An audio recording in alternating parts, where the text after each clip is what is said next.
These are 5 creepy surveillance video mysteries where the cases are still unsolved.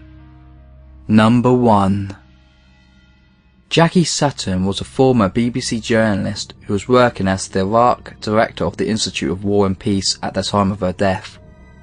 On this footage captured at the Turkish airport, you can see Jackie Sutton with a plastic bag in her hand, but just a few hours later she was found hanged in the toilets. It was said that she committed suicide because she missed a flight connection to Iraq, and was said that she didn't have enough money to buy another ticket. The colleagues of Jackie Sutton believes it's very unlikely that she would have committed suicide just because of her missed flight. Some believe she died of suspicious activity. The case took a mysterious twist 24 hours later when the police said that they discovered she had €2,300 on her, ruling out the possibility that she killed herself because she didn't have enough money for another flight. The case is still unsolved, and some believe her death is a cover-up. Number 2. Just a day later, after this footage was captured of Alan Gill walking down the street, he was discovered dead washed up on the beach. No one truly knows how Alan Gill died. What was peculiar was that he was found dead with a rolled up sock and headphones inside his mouth. It said that Alan Gill was a loner, so some believe that he could have committed suicide.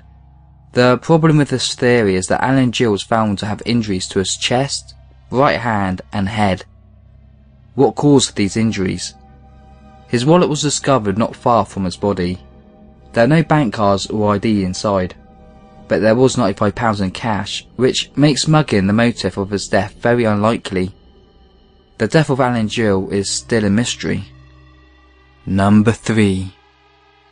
On January 11th, 2013, Kendrick Johnson's body was discovered head first inside a rolled up wrestling mat in a gymnasium. This was the last seen footage of him at the gymnasium, caught on the school surveillance just moments before he would have died.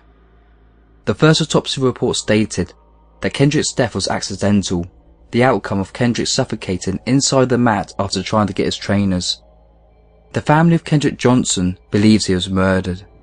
They hired their own pathologist who stated that Kendrick Johnson's death was caused by blunt force trauma and found no indications that he would have died from positional suffocation inside the mat.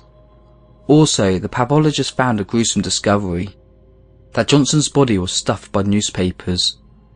Such findings have raised questions of a cover-up. First, the surveillance footage you saw was said not to be edited by the school nor the police, but forensic analysts stated that there are about 3 hours missing from the surveillance videos. The width of the opening of the rolled up mat measured 14.5 inches across. The parents claim Kendrick's shoulders measured 19 inches across, so he would not have even fit into the opening. There are many pieces of evidence that the investigators felt they did not need to examine.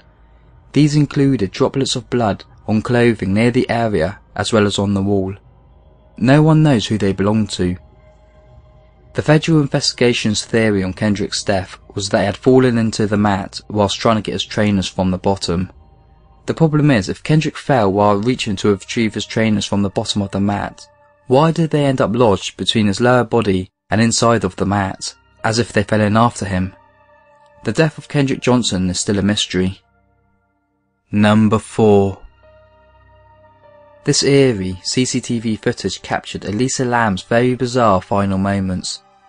The footage was captured in an elevator, and as you can see, Elisa was behaving very erratically, pressing all of the elevator buttons and waving her hands in the air as she's appearing to be talking to someone or something. Hotel guests started complaining about the hotel's water, colour and taste. So as the staff at the hotel went to look inside the water tank, they discovered Elisa Lam's body 2 weeks later after she went missing. No one knows how she went missing or who she seemed to be running away from in the elevator. An autopsy of Elisa's body revealed there were no signs of drugs, alcohol or assault. The death has only added to the Cecil Hotel's morbid history, which once included being home to the Night Stalker serial killer who was convicted of 13 murders. Number 5. This was the moment when Afonte was seen running out of the school, never to be seen again. He was only 14 years old. Afonte was able to leave the school as one of the school doors was left ajar.